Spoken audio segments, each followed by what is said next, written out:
Lunes 21 de mayo del 2018, amigos, es un gusto estar nuevamente con ustedes aquí en el informativo estelar El Comercio TV con lo más destacado en esta jornada. Aquí iniciamos. Asambleísta Mae Montaño y Colectivo Ciudadano demandan la salida del cargo de la canciller María Fernanda Espinosa y piden el retiro de la candidatura de la ONU. Esto mientras Espinosa pide licencia al presidente Moreno para dedicarse a la postulación. ¡Fuera, canciller! ¡Fuera! ¡Fuera, canciller! ¡Fuera! Se apostaron en los exteriores de la Cancillería ecuatoriana Centro Norte de Quito, la asambleísta Mae Montaño al frente, acompañada de quienes integran el colectivo Vigilancia Ciudadana. El motivo: exigir la salida de la canciller María Fernanda Espinosa. Doña María Fernanda Espinosa no ha hecho absolutamente nada, que no ha llevado adelante una relación binacional fuerte con Colombia para asumir, para representarnos como nos merecemos, para rescatar a los secuestrados, para entregarnos a los ecuatorianos muertos. O sea, ¿dónde está la canciller? O mejor dicho, nos preguntamos, ¿hay canciller? Demandan el retiro de la candidatura de Espinosa en la ONU. Pero perderíamos la oportunidad de que ella nos represente en la ONU. No, si los ecuatorianos no queremos precisamente que ella nos represente, ahí está, esa es la voz del pueblo. No nos representa, no ha hecho méritos suficientes.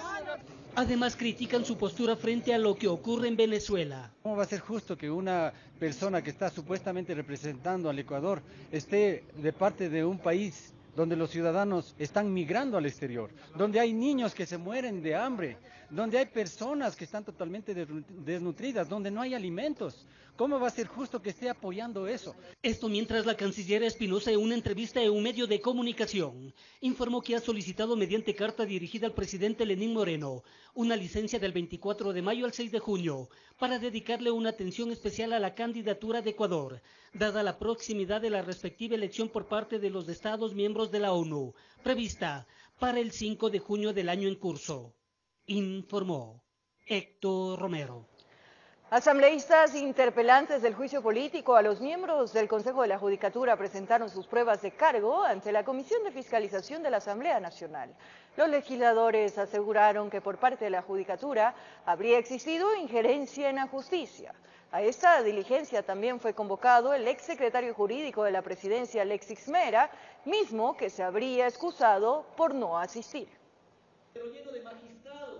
Los legisladores Esteban Bernal y el Raúl Tello, interpelantes del juicio político al presidente del Consejo de la Judicatura y a los vocales principales y suplentes de este organismo, sustentaron este 21 de mayo sus argumentos en este proceso. Un informe de Contraloría que efectivamente termina desestimando aquella independencia de la justicia, en donde la Contraloría General del Estado habla de que fueron nombramientos entregados a agentes fiscales que habrían obtenido puntajes inferiores. Otro punto en el que se centró la exposición de los solicitantes fue que desde el Poder Ejecutivo y Judicial se utilizó el argumento del error inexcusable como medida para interferir en la justicia. Que representantes del Consejo o del Ministerio de Justicia o asesores del expresidente Correa, directa o indirectamente, sugirieron cómo pronunciarse en ciertas causas. Como fuente de sustanciación, la Comisión de Fiscalización tenía previsto escuchar a otros actores, entre estos el exsecretario jurídico de la Presidencia, Alexis Mera, mismo que afirman habría ejercido presiones en la justicia ecuatoriana. En donde mediante cartas y llamadas telefónicas advertía a los jueces que si no cumplen su disposición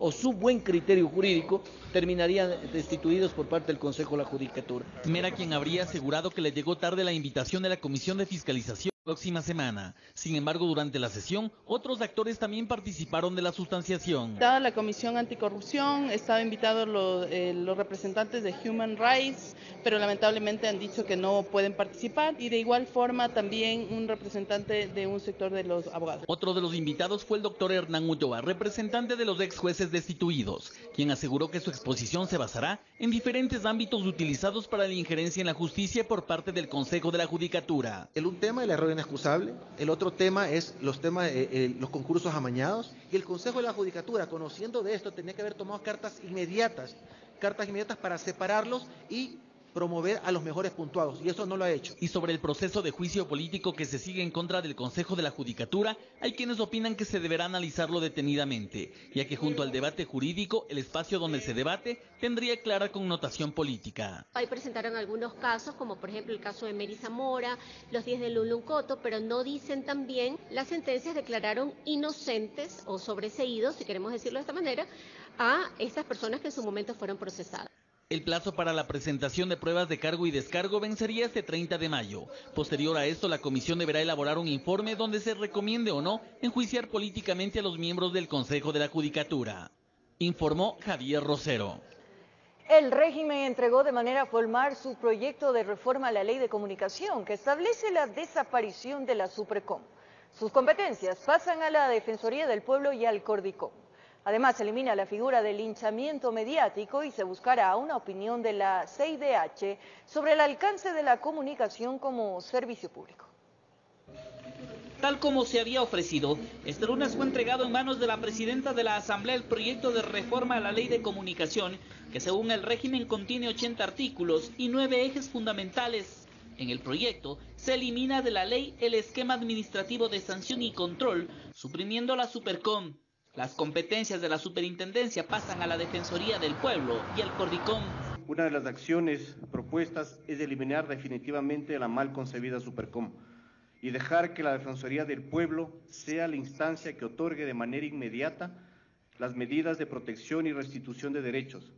De aprobarse la reforma, la Defensoría del Pueblo tendrá 180 días para asumir las competencias de la Supercom y será la que reciba las denuncias y reclamos de los usuarios de los medios de comunicación. Básicamente este proceso de reforma busca salir de una normativa de control y sanción administrativa a una protección verdadera de los derechos de las personas. Además, la reforma incluye la eliminación de la figura del llamado linchamiento mediático. Quiero dejar claro que hay un acuerdo importante entre todos los actores de este proceso, que es que existe una ley. Sin embargo, una ley que no atente a los derechos ni a las libertades, sino más bien que proteja y promueva los derechos y las libertades de todo ciudadano ecuatoriano. En este proyecto se busca además que los medios se autorregulen mejorando su calidad interna. Se fortalece al Cordicom, incrementando un integrante que saldrá de la academia. Además, desde el gobierno se anuncia que solicitarán un pronunciamiento de la Corte Interamericana de Derechos Humanos sobre la enmienda constitucional que determinó que la comunicación es un servicio público. Esta enmienda fue aprobada en el régimen de Rafael Correa. Se hará una consulta a la Corte Interamericana de Derechos Humanos. Por último, la reforma buscará un mecanismo para la transferencia de acciones de los medios incautados y así viabilizar su venta. Es parte de una disposición transitoria y ya esperemos que el gerente de medios públicos nos envíe una propuesta concreta para todos los medios de comunicación que están en manos del Estado. En la Asamblea hay la predisposición para dar viabilidad de la manera más urgente a esta reforma, impulsada desde el Ejecutivo, uniendo a las otras propuestas de reforma que ya se han presentado. Estamos seguros que será un motivo de intenso debate.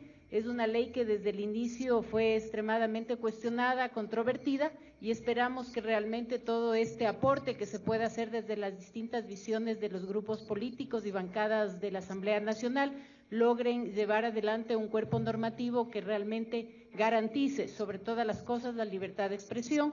El proyecto del presidente para reformar la Ley de Comunicación está en manos de la Asamblea y se anuncia que será una prioridad de esta reforma.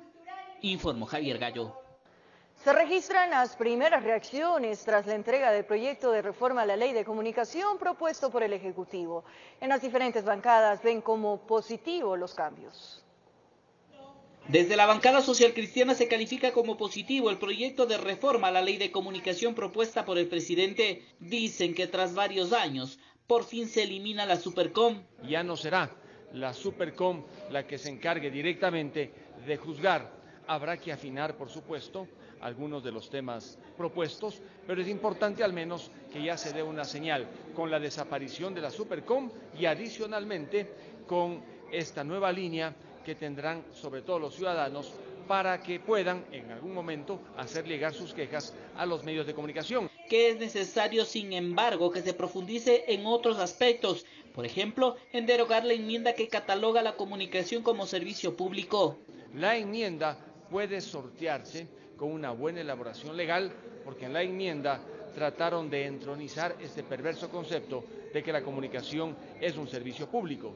Desde la bancada de Creo se lanza una propuesta de que se conforme una comisión especial para que trate la reforma, pues aseguran que es fundamental que sea analizada en el menor tiempo. Por eso quizás la mejor acción sería conformar una comisión multipartidista con participación de todos los bloques legislativos para tratar este proyecto de ley en conjunto con los que ya fueron presentados. Y que será fundamental que se unan los demás proyectos de reforma que ya están en manos de la Asamblea desde hace varios meses. Y generar con estos insumos un nuevo proyecto que satisfaga no solamente a la prensa libre, sino a los ciudadanos que tenemos pleno derecho a enterarnos de las cosas, de cómo están a través de nuestra preferencia. Desde la bancada de Integración Nacional se habla de la necesidad de darle prioridad a este proyecto de reforma. A ver, yo creo que hay que consensuar todos los proyectos de ley y sacar lo que mejor interesa. Yo personalmente creo que los medios de comunicación deben regirse por los códigos de ética. En todo caso, en la Asamblea se ve con buenos ojos una reforma a la ley que ha causado polémica durante muchos años y que al parecer tendrá cambios profundos. Informó Javier Gallo. El expresidente de la Asamblea Nacional, José Serrano, fue sancionado por el Comité de Ética de Alianza País con 60 días de suspensión. Así lo confirmó Mary Verduga, coordinadora del comité. Durante ese tiempo, Serrano pierde los derechos como adherente y no podrá participar en eventos políticos del movimiento. Según Verduga, la decisión se basó en el audio que fue filtrado por el exfiscal Carlos Vaca Mancheno, donde Serrano mantiene una conversación con el excontralor Polit. César Monge, director nacional de Creo, pide sanciones a los responsables del supuesto delito de peculado por el mal manejo de los medios públicos incautados en el gobierno de Correa. Monge rindió su versión en la Fiscalía.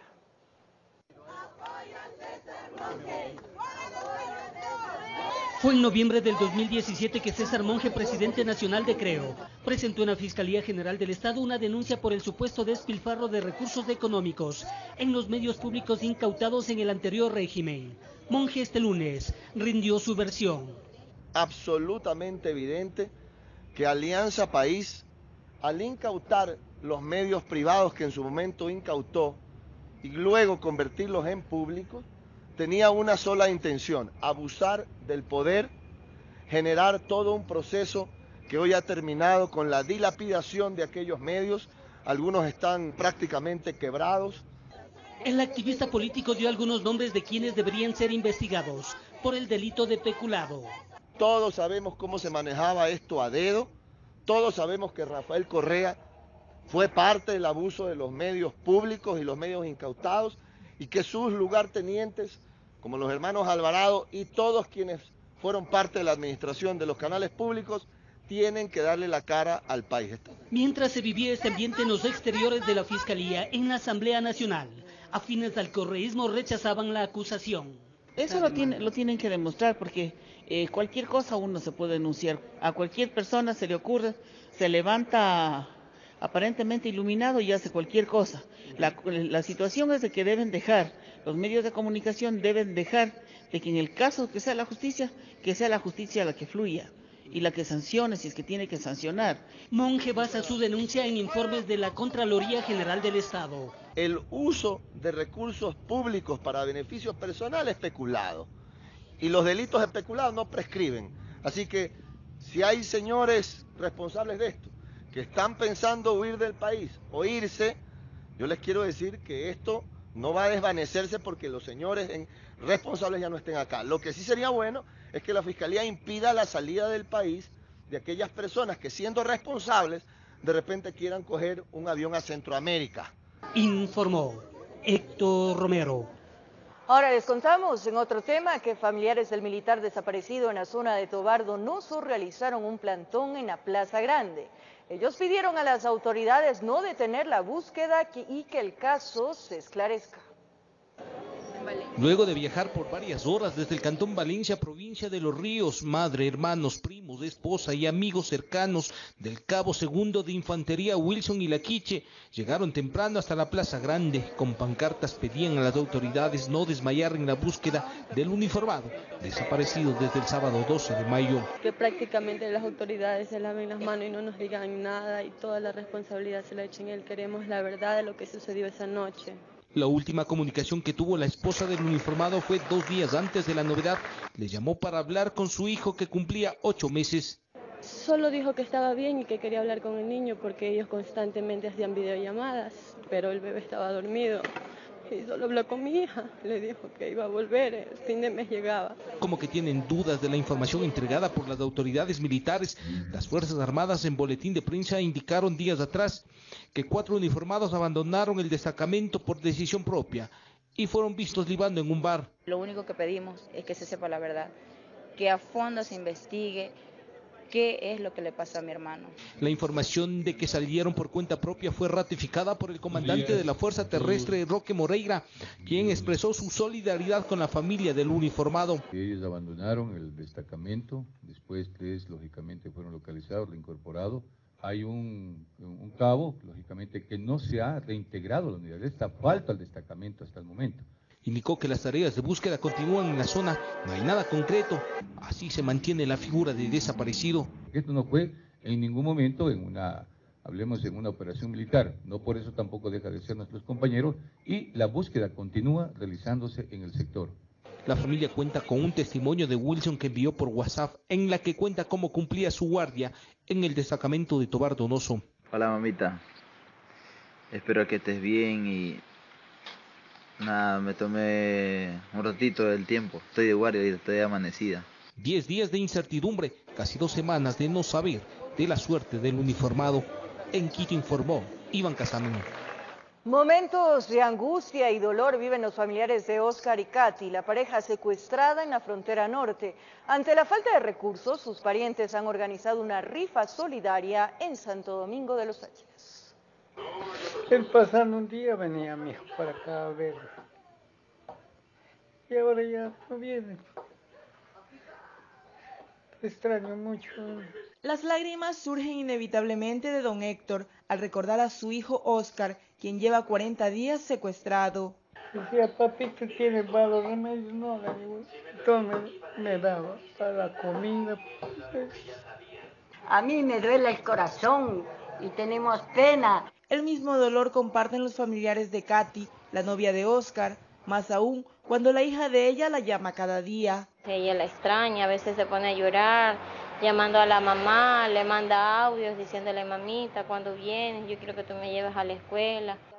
A la ausencia de sus seres queridos se suma la precaria situación económica que comparten estas familias, que se han gastado lo poco que tenían, intentando saber algo de ellos. Ellos están viajando mucho a Quito, a Colombia, y el poco dinero que había se ha terminado.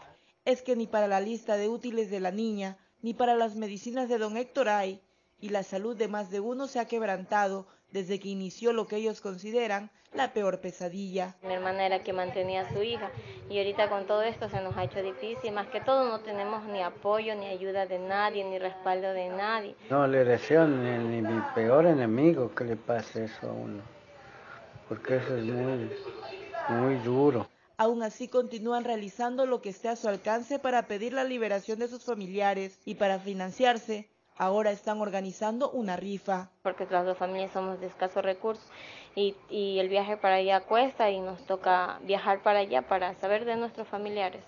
Esperan recibir la colaboración ciudadana y que el caso de la pareja no sea olvidado. Desde Santo Domingo de los Áchilas, informó Gisela Moreira. Cristian Segarra, hijo de Efraín Segarra, uno de los trabajadores de diario El Comercio, asesinado por la disidencia de las FARC, hace un balance positivo de la visita a Colombia que realizó junto a otros familiares de los periodistas fallecidos. Una agenda de 4 días en total llevó a cabo en el vecino país una delegación de los familiares de Efraín Segarra, Javier Ortega y Paul Rivas. Para Cristian Segarra, la visita fue oportuna y provechosa. Tuvimos reuniones con la Fiscalía Colombiana, con la Procuraduría y con la Presidencia, con el presidente Santos. Van a dar el apoyo a las iniciativas que tenemos acá principalmente la conformación del grupo de expertos que está propuesto por la CIDH. En el encuentro con el primer mandatario Juan Manuel Santos, se llegaron a varios acuerdos en los que Colombia se comprometió a dar luz verde para la cooperación en las investigaciones que realizará un grupo de expertos, auspiciado por la Comisión Interamericana de Derechos Humanos. El objetivo es que ellos den la autorización ya para que el grupo de expertos pueda trabajar.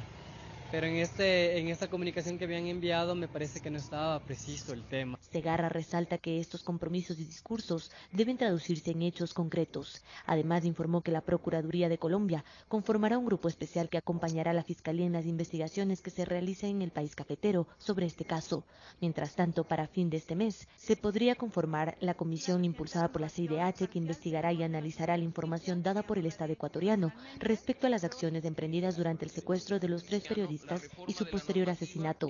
Así tengamos la garantía, la independencia que el análisis de esta información requiere y que la ciudadanía pueda obtener la información, al igual que nosotros, porque tampoco la hemos revisado, la información que necesitamos. En tanto, cada jueves en la Plaza de la Independencia continúan las vigilias autoconvocadas por la ciudadanía y tampoco se descarta otro viaje a Colombia, país en donde los 3 ecuatorianos fueron asesinados. La idea es no dejar que el tema caiga, que no se naturalice el tema de violencia en el país, que el hecho de que ellos hayan dejado sus vidas en el cumplimiento de su deber siente un precedente. Informó Carolina Basante. El subsecretario adjunto de Defensa de los Estados Unidos, Sergio de la Peña, llegó al Ecuador para impulsar la cooperación en materia de seguridad y ampliar las relaciones bilaterales. La tarde de este lunes mantuvo una reunión con el ministro de Defensa, Osvaldo Jarrín. El subsecretario es responsable por la seguridad, defensa y política del país norteamericano en el hemisferio sur y norte, así como también por supervisar los fondos para programas de cooperación en materia de defensa para el Comando Norte y el Comando Sur de los Estados Unidos. Nuevas resoluciones dentro del caso 30S. Un exmilitar de la Fuerza Aérea Ecuatoriana, involucrado en la revuelta policial del 30 de septiembre del 2010, fue declarado inocente por los magistrados de la Corte Provincial de Pichincha. Esto luego de apelar la sentencia de 1 año de prisión a la que fue condenado por el delito de paralización del servicio público. Luego de más de 4 horas de audiencia, la Corte Provincial de Pichincha resolvió por unanimidad revocar la sentencia de 1 año de prisión a la que fue condenado Luis Vicente Durán, exmiembro de la Fuerza Aérea, por el delito de paralización de servicio público dentro del caso 30S. Se ha hecho justicia, que no han encontrado elemento de juicio que demuestre que el señor Luis Durán participó en el 30 de septiembre del 2010 paralizando la pista. Durán, con el grado de suboficial primero del Comando de Paracaidistas, fue acusado de paralizar el servicio público por la supuesta toma de la pista en la base de la Fuerza Aérea Ecuatoriana, en el entonces Aeropuerto Internacional de la capital. La Fiscalía más bien ha hecho también su alegación en el sentido de que existió una conducta penalmente relevante y que hubo una responsabilidad y por ende una sentencia correspondiente. Esta conducta es la de sabotaje y terrorismo. Actualmente es la paralización de servicios públicos. Esto fue refutado por la defensa del ex miembro militar, asegurando que Fiscalía no habría presentado suficientes pruebas que demuestren dicho delito. La única prueba que presenta Fiscalía es de un video, ¿no?, del señor Perito Vázquez Ñaupari, que dice que el señor Luis Vicente Durán está al lado de un neumático y que está al lado de una camioneta de adiestramiento canino. Pero no se ha demostrado que el señor Luis Vicente Durán se encuentre en la pista. Durante este largo proceso de cerca de 8 años, Durán no ha estado detenido. Ha contado con medidas cautelares como la prohibición de salida del país. A criterio de Fiscalía, la sentencia debió haber sido ratificada. Sin embargo, indicó que se analizará lo resuelto. Ver fundamentadamente en base a qué no se dio la pretensión de Fiscalía y ver el mecanismo legal que podríamos adoptar.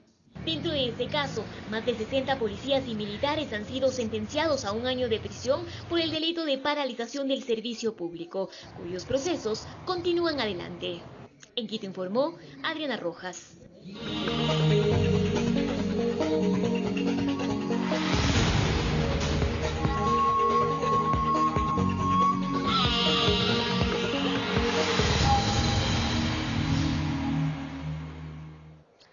Así es, tras los resultados en Venezuela que ratifican a Nicolás Maduro como presidente del periodo 2019-2025, la comunidad internacional se pronunció a favor y en contra de la reelección.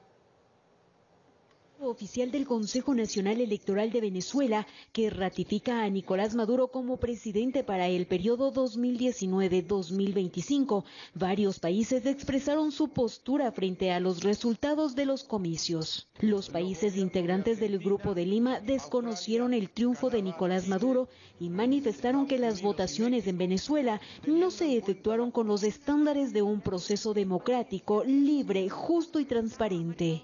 Teniendo en cuenta la falta de legitimidad del proceso electoral venezolano, desconocen los resultados de las elecciones de ayer al haber sido convocados por una autoridad ilegítima, la Asamblea Nacional Constituyente. Así Brasil, Argentina, Canadá, Chile, Colombia, Costa Rica, Guatemala, Guayana, Honduras, México, Panamá, Paraguay, Perú y Santa Lucía acordaron reducir el nivel de relaciones diplomáticas con el gobierno de Nicolás Maduro y manifestaron que...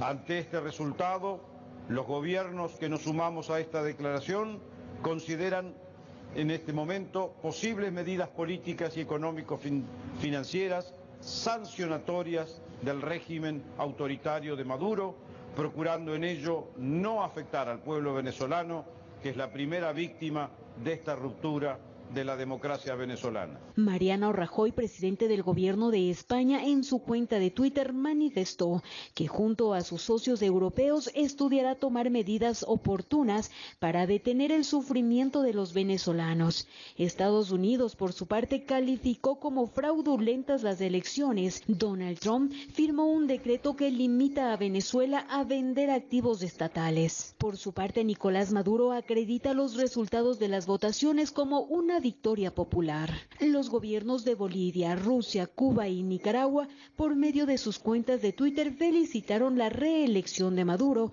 y ratificaron su apoyo para el nuevo mandato. Con realización de Andrés Reina, informó Patricia Aldaz.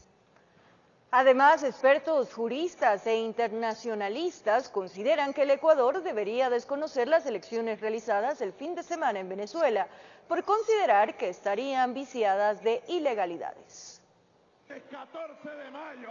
Frente a los resultados electorales registrados este fin de semana en Venezuela, Ecuador debería sumarse a la posición adoptada por los 24 países de América que integran el Grupo de Lima, las naciones que conforman la Unión Europea y Estados Unidos. Esto a criterio del jurista Ramiro Aguilar. El presidente Moreno debe desconocer al gobierno de Maduro instaurado sobre la base de una elección absolutamente fraudulenta. Fraudulenta por dos razones concretas, señala. La primera, el alto nivel de ausentismo que, según cifras del Grupo de Lima, alcanzaría el 82%, contraponiéndose a las que maneja el Consejo Nacional Electoral venezolano, que dice sería más del 53%. Lo cual no tiene relación con los recintos electorales vacíos. La segunda cosa es el enorme desplazamiento de ciudadanos venezolanos que se produjo en los días previos a las elecciones fraudulentas. Es decir, el ciudadano venezolano abandonó Venezuela no para no votar, sino por el riesgo y el peligro que conlleva mantenerse en un país que prácticamente vive en una guerra civil. Es una victoria del reelecto presidente Nicolás Maduro que ya se conocía, añade el internacionalista Santiago Orbe, quien coincide en que este proceso electoral habría estado viciado de serias inconsistencias, como los denominados puntos rojos. Unas carpas donde las personas antes de votar registraban su nombre con su identidad y recibían un beneficio popular. ¿Qué significa esto de beneficio popular? ¿Una acreditación o la compra de un voto? Ante este panorama, le suman una crisis regional que se genera por la gran cantidad de desplazados que buscan otros países. Hacen un paréntesis en Ecuador. Señalan que el impacto de las remesas que envían los compatriotas a Venezuela afectan en un sistema dolarizado, en un momento en el que se evidencia un problema de circulante, por lo cual el gobierno debería tomar acciones, indican. Hay que tener un mínimo proceso de admisión en la frontera ecuatoriana, de carácter sanitario, de carácter económico, es decir, al venezolano se le debe pedir al menos que pueda costear su residencia inicial en el Ecuador.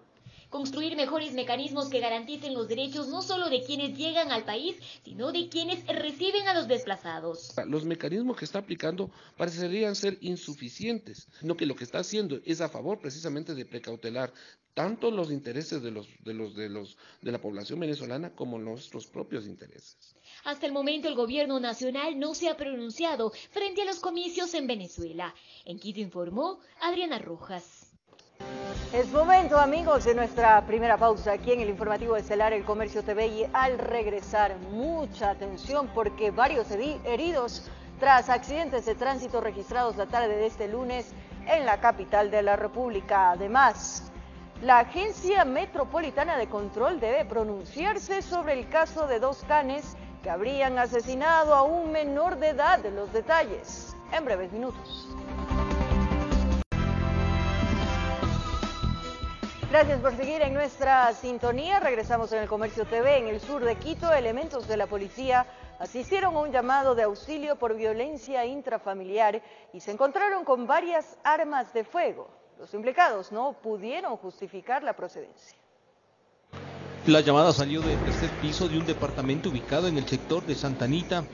A la llegada de los policías les permitieron el ingreso, pero en medio de la supuesta discusión de la expareja, uno de los agentes observó bajo el mesón de la cocina 3 armas largas y un par de esposas. La fémina que se encontraba en el domicilio realizó una llamada al 911 que tenía un inconveniente con su expareja dentro del domicilio, por lo cual ingresamos y damos el auxilio inmediato. Al averiguar de la procedencia y los permisos, nadie supo responder. El procedimiento tomó un giro inesperado. Hablan de tenencia ilegal de armas de fuego, buscan determinar qué plan supuestamente tenían. Estas armas de fuego, bueno, por parte son ilegales en la tenencia del hogar que se encontraba el señor. No se puede dar con el paradero, todavía las indagaciones están dentro de lo que son las autoridades competentes para ver de qué se estaba tramando con este tipo de armas de fuego. El hombre y la mujer fueron detenidos para investigaciones. Las armas largas, que estaban en buenas condiciones, pasaron a custodia judicial. La mujer, al ver que las cosas se complicaron, como que se olvidó de las presuntas agresiones de las que era víctima, seguramente se arrepintió haber llamado al ECU 911. Estas son tipo carabinas, por lo cual al momento en el domicilio aprendemos a 2 personas. Recuerde que el porte de arma está prohibido y la tenencia requiere de un permiso de no tener la autorización, a pesar de estar al interior de una vivienda privada. Se podría convertir en delito. En Quito informó Iván Casamen. Operativos preventivos permitieron en el distrito de Calderón detener a presuntos microexpendedores y recuperar así un vehículo robado. Entre los aprehendidos se encontraba una persona que tenía boleta de captura vigente. La comunidad es parte fundamental para denunciar la presencia de personas extrañas observadas en movimientos raros. Los uniformados, al ser alertados, inmediatamente aplican los códigos de seguridad y los patrullajes siguen dando resultados. Este sujeto intentó huir, tenía en su poder cerca de 30 gramos de lo que sería pasta base de cocaína. Se les pudo constatar que estaban realizando el cruce de manos. Al ingresar sus datos en el sistema SIPNE de la Policía Nacional, otra sorpresa. Se pudo constatar que esta persona tenía una boleta de captura vigente.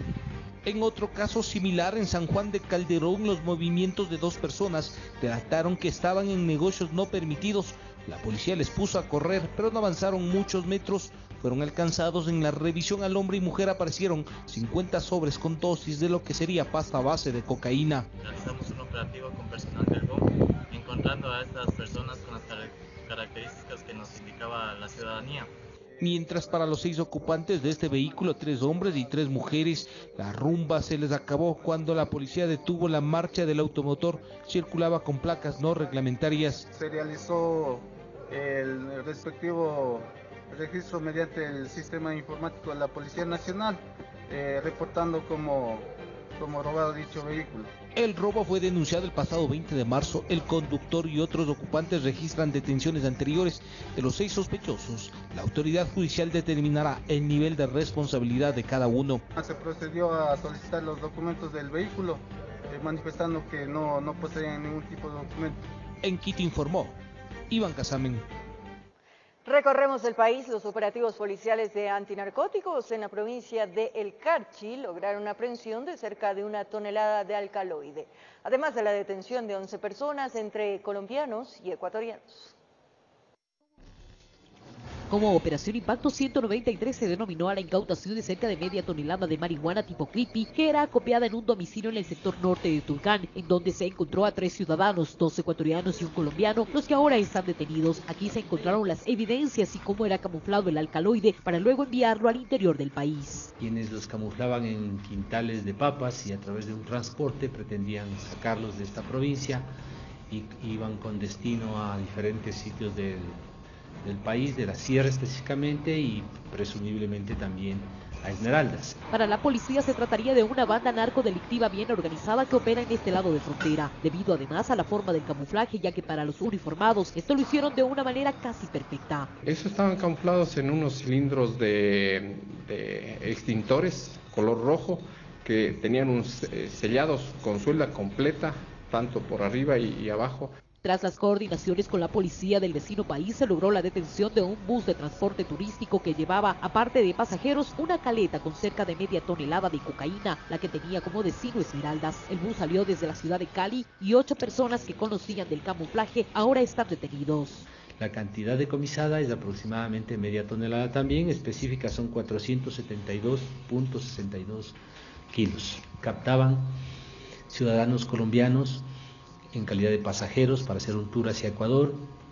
Entiendo de primera mano que inclusive son de familiares cercanos a los hoy detenidos y que no les costaba mayor rubro económico. El trabajo para camuflar el alcaloide es minucioso, pues no olvidaron detalle alguno. Esta sería la segunda vez que en la provincia del Carchi se logra ese tipo de aprehensiones que busca enviar droga a otras latitudes del mundo. Un bus de la misma cooperativa, casi con la misma cantidad de sustancia parecida a la que decomisamos el día de hoy. Por la forma que estaba camuflada, posiblemente iba a salir fuera del país. Desde la provincia del Carchi informa Miriam Enríquez. Varios accidentes de tránsito se registraron la tarde de este lunes en la capital de la República. En la avenida Simón Bolívar, 2 siniestros viales dejaron más de 10 heridos. En el sector de la Lucha de los Pobres sur de Quito, una furgoneta escolar perdió pista y cayó a una quebrada. Lamentablemente, producto del percance, varios menores de edad de entre 6 y 13 años resultaron heridos y fueron trasladados a casas de salud. Además, en el mismo sector, una camioneta perdió pista por la explosión de una llanta. El percance dejó 2 personas afectadas. Como lo anunciamos, los 2 perros de raza Pitbull que habrían asesinado a un menor de 7 años se encuentran en manos de Urba Animal. Esto mientras se lleva a cabo la investigación del estado de los canes que podrían decidir su futuro. Hasta el próximo viernes se tiene previsto que las autoridades de la Agencia Metropolitana de Control entreguen un informe detallado respecto a los canes que están retenidos y que habrían ocasionado la muerte de un menor de 7 años.